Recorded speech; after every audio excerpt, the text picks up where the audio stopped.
Wigwams are Native American indigenous houses used by Algonquin peoples in the woodland regions. Wigwam is the word for house in the Abenaki language. Wigwams are usually 6 to 8 feet tall and 10 to 14 feet in diameter, and are houses that are dome-shaped in structure, similar to an upside-down bowl. The doorway of the wigwam should always face east to greet the rising sun. A wigwam may have platforms for sleeping and a pit or a centered depression for heated rocks. Strawberry Bank Museum is a 10-acre campus dedicated to bringing history to life, from indigenous history to the present day in the Puddle Dock neighborhood. Museum visitors may tour historic houses on their original foundations, meet engaging role players, watch traditional craft demonstrations, and explore historical gardens and landscapes. In 2019, Strawberry Bank Museum opened the People of the Dawnland exhibit, an interactive space for museum visitors to learn about the Abenaki, the indigenous inhabitants of the area past and present. During the COVID-19 pandemic, the museum's historic houses, including the exhibit space, were temporarily closed to the public, and the museum staff began seriously considering the creation of an outdoor space to expand the interpretation of indigenous heritage.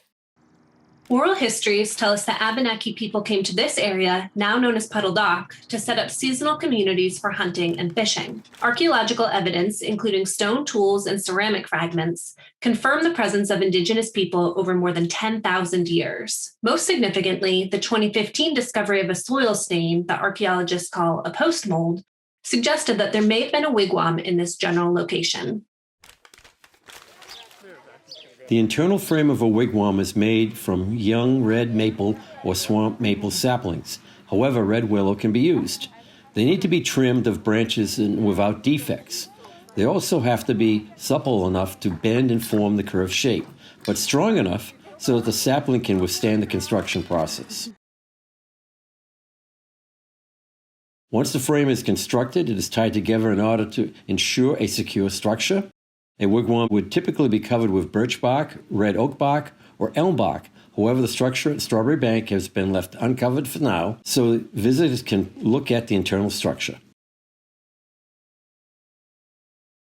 The materials for this wigwam were gathered from the Thompson Farm at the University of New Hampshire, and we thank them for their support of this project. Typically, the materials would be gathered by a community from the land where the wigwam was to be built.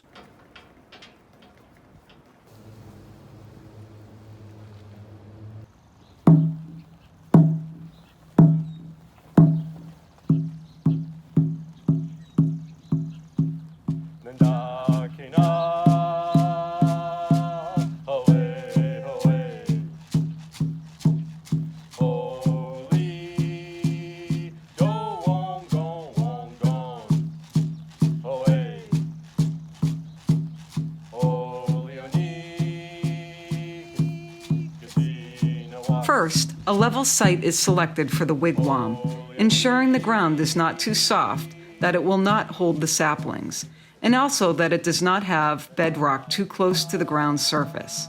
Then a circle is laid out from a center point with a string or fixed length stick, marking the circle outline on the ground with another stick. Often, this could be done by using your feet, measuring the width by spreading your feet apart and dragging 1 foot to mark the circle on the ground. Then, depending on the overall size, 12 to 16 points are marked along the circle, and holes are made for the poles. In the rocky soil at Strawberry Bank, we had to use a heavy hammer and metal pry bar to make the holes deep enough in the ground. When the holes are formed, tobacco is placed into each of them. This is done as a traditional thank you and blessing to Mother Earth, and the tobacco also acts as a repellent to ground insects that bore holes into the poles.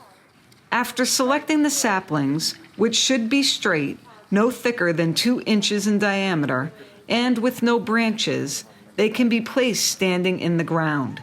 Saplings that face each other across the circle are bent over and tied together. Ultimately, when joined together, it looks like 6 to 8 saplings form the inner upright frame, weaving or crossing over and under each other to form a strong structure.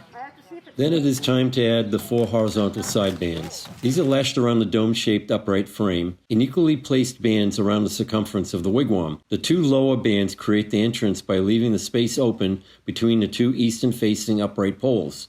With the wigwam frame complete, next it would be traditionally covered in bark in order to create a dry and warm home, which would last anywhere from 2 to 5 years. Strawberry Bank values authenticity in its interpretation. Indigenous knowledge and expertise is so valuable to understanding Native lifeways, but have been left out of historical narratives for too long.